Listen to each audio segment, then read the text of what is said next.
नमस्कार दोस्तों, मैं doctor Komal Bahl. Welcome to my YouTube channel. दोस्तों, इस एपिसोड में हम लोग पढ़ेंगे सुश्रुत जी के 37 गण के बाकी जो बचे हुए गण हैं। इससे पहले वाले एपिसोड में हमने 15 गण पढ़े थे, ईजिली एक्सप्लेन किए थे मैंने और इस तरह से पढ़ाए थे कि आपको बहुत जल्दी लर्न हो जाएंगे विद इन मिनट्स। ठीक है। एंड अब इसमें नेक्स्ट पढ़ेंगे। दोस्तों, ऐसे ही हमारे अपडेट्स जो है जानने के लिए, गवर्नमेंट जॉब्स के अपडेट्स जानने के लिए रेगुलर बेसिस पे जो अपडेट्स होते हैं और जो हमारे इंपॉर्टेंट टॉपिक्स के अपडेट होते हैं, लेक्चर्स के अपडेट होते हैं, उसके लिए चैनल को आपको सब्सक्राइब करना पड़ेगा, बेल आइकन बटन को दबाना पड़ेगा एंड ऑल के ऑप्शन पर क्लिक करना पड़ेगा। तो दोस्तों स्टार्ट करते हैं। सबसे पहले इसमें आता है पटोल आदि गण। देखिए, जो पटोल आदि गण होता है वो हमने मेनली जो इसका गण जो है उसका नाम याद करना है और उसका एक्शन याद करना है। ठीक है। तो पटोल आदि गण का जो एक्शन होता है वो क्या है? सबसे पहले ज्वर में काम आता है। ठीक है। ज्वर में, छर्दी में, पांडु में और विषघन होता है एंड वर्ण्य होता है। ठीक है। एक ही बार लर्न करने से आपको बहुत जल्दी लर्न हो जाएगा। ठीक है। ज्वर, छर्दी, पांडु, विषघन और वर्ण्य। Second is काकोल्य आदिगण।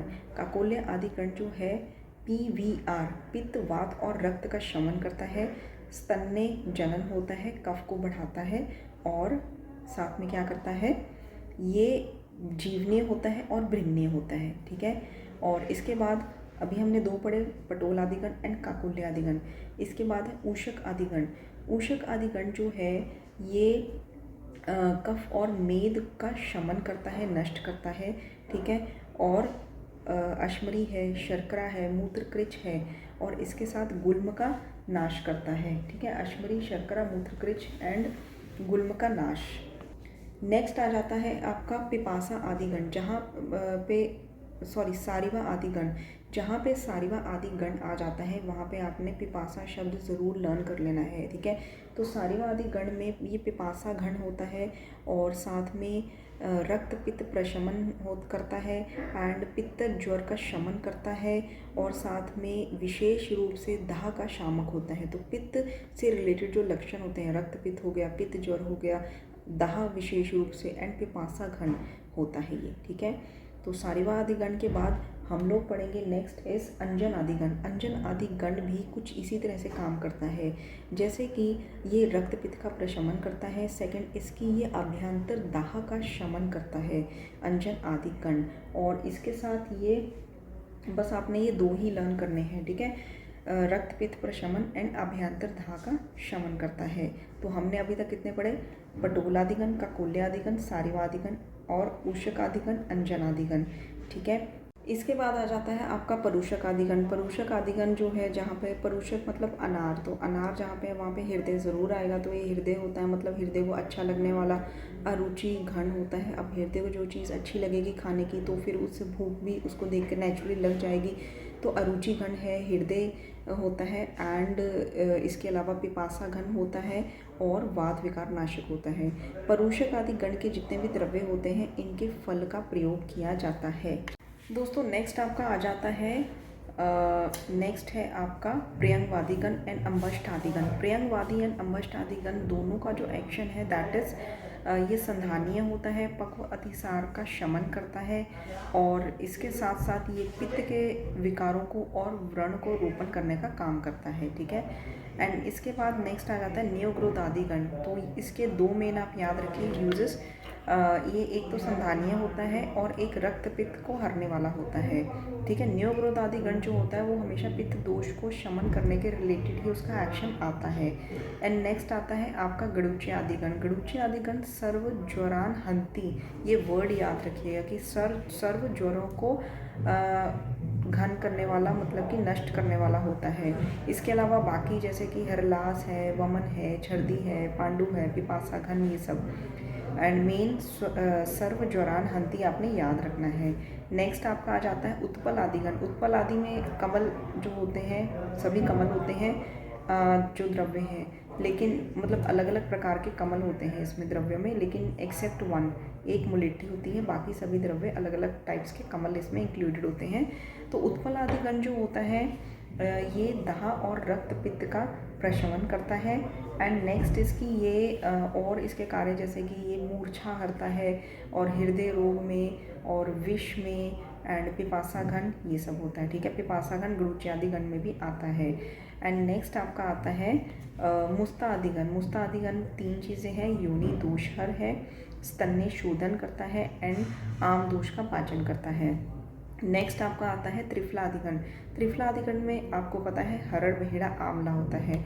अब इसका कॉम्पोजिशन क्या है, देखिए भाव प्रकाश कहते हैं कि सम प्रमाण में तीनों लेने चाहिए, लेकिन षडानंद जी कहते हैं कि हरितकी और विभीतकी जो है, 1 भाग हरितकी है, 2 भाग विभीतकी है एंड 4 भाग आंवले का इसमें लेना चाहिए, ठीक है। 1 भाग हरितकी, 2 भाग विभीतकी, 4 भाग आंवले का।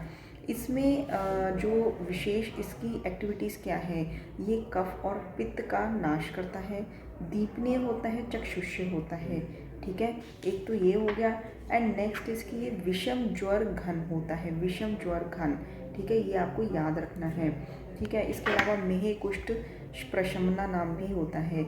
मेनली चक्षुष्य होता है। त्रिफला हमें पता है कि आंखों के लिए अच्छा है, अग्नि का दीपन करता है, ये दोनों हमें याद रहेगा। विषम ज्वर ये इसमें याद रखना है। सर्व ज्वर हमने याद रखा था गुरुच्यादि गण में, ठीक है, और कफ और पित्त का नाश करता है, ठीक है। तो ये थे यहाँ तक के गण। नेक्स्ट त्रिफला के बाद आ जाता है त्रिकटु, मतलब पिपली, सोंठ और मारीच, ठीक है। तो ये कफ और मेद का नाश करता है, ठीक है, अग्नि का दीपन करता है, गुल्म और पीनस में काम आता है।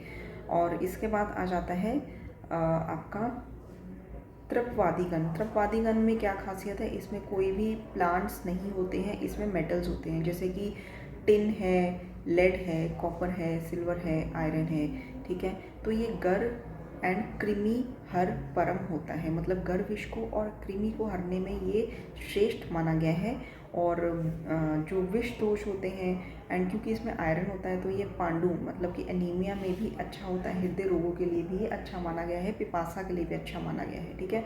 तो गर कृमि हर परम एंड विष दोष और पांडु आप याद रख सकते हैं एंड साथ में हृदय रोग।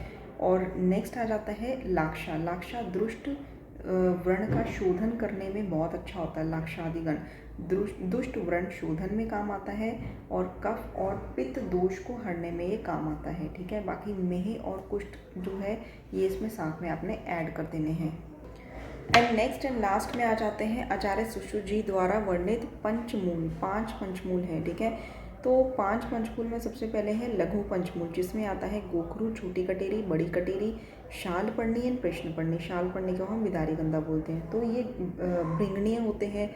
जो सबसे पहला है लघु पंचमूल, ये तिक्त, कषाय और मधुर होता है, ठीक है, और वात विकारों का नाश करने वाला होता है एंड ये भृंगणीय होता है एंड बल का वर्धन करता है। नेक्स्ट इसकी जो बृहद पंचमूल है, बृहद पंचमूल में इसमें इसका ये जो रस होता है, इसका ये तिक्त रस होता है, वात और कफ का नाश करने वाला होता है, अग्नि का दीपन करने वाला होता है, ठीक है। और अनुरस इसका होता है मधुर और पाक में ही होता है लघु, ठीक है। और दोनों को मिलके जो पंचमूल बनते हैं, लघु पंचमूल और बृहद पंचमूल, तो बनता है दशमूल। दशमूल जो शब्द है ये सर्वप्रथम आचार्य सुश्रुत जी ने शब्द दिया है, इसकी संज्ञा दी है दशमूल। ये श्वास को जो ब्रेथलेसनेस होती है उसमें ये काम आता है, श्वास हलता है और साथ में तीनों दोष वात पित्त और कफ का नाश करने वाला होता है एंड देन सर्व ज्वर को नाश करने वाला होता है। एंड नेक्स्ट इज वल्ली एंड कंटक पंचमूल। देखिए वल्ली एंड कंटक पंचमूल जो है इसकी क्या खासियत है। वल्ली एंड कंटक पंचमूल जो होता है ये सर्व प्रकार के प्रमेह को हरता है, सर्व प्रकार के शुक्र दोष को हरता है और इसके अलावा रक्त पित्त में और सभी प्रकार के प्रकृति वाले पर्सन में वातज प्रकृति है, चाहे पित्तज प्रकृति है, चाहे कफज प्रकृति है, उनमें जो शोथ होता है उसको ठीक करता है, ठीक है। तो सर्व प्रकार के प्रमेह, सर्व प्रकार के शुक्र दोष एंड सभी प्रकार के शोथ एंड इसके अलावा रक्तपित्त हर होता है। एंड नेक्स्ट इसकी जो तृण पंचमूल होता है, इसको दूध के साथ लिया जाए तो ये मूत्र दोषों को हरता है और साथ में ये शुक्र दोषों को शीघ्र ही रक्तपित्त का नाशक होता है। तो हमने पढ़े लघु पंचमूल, बृहद पंचमूल, वल्ली पंचमूल, कंटक पंचमूल एंड तृण पंचमूल। जो दशमूल होता है मतलब बृहद पंचमूल एंड लघु पंचमूल, ये विशेष रूप से वात विकार का नाश करता है। वल्ली एंड कंटक जो होते हैं ये कफ को हरते हैं और तृण पंचमूल जो होता है ये पित्त को हरने वाला होता है। तो इस तरह से हमारा ये जो चैप्टर है सुश्रु जी के 37 गण ये समाप्त होता है। ठीक है, इसमें 290 द्रव्य थे और हमने सभी के जो है गण के हमने मेनली बेनिफिट्स याद किए हैं एंड सभी के नाम याद किए हैं। तो आई होप आपको ये अच्छा लगा हो। चैनल को सब्सक्राइब कर दीजिए अगर आपको और डेली के अपडेट्स चाहिए लेक्चर्स के, गवर्नमेंट जॉब्स के, एंड बेल आइकन बटन दबा दीजिए और ऑल का ऑप्शन आएगा उस पर, उसको क्लिक कर दीजिए। धन्यवाद।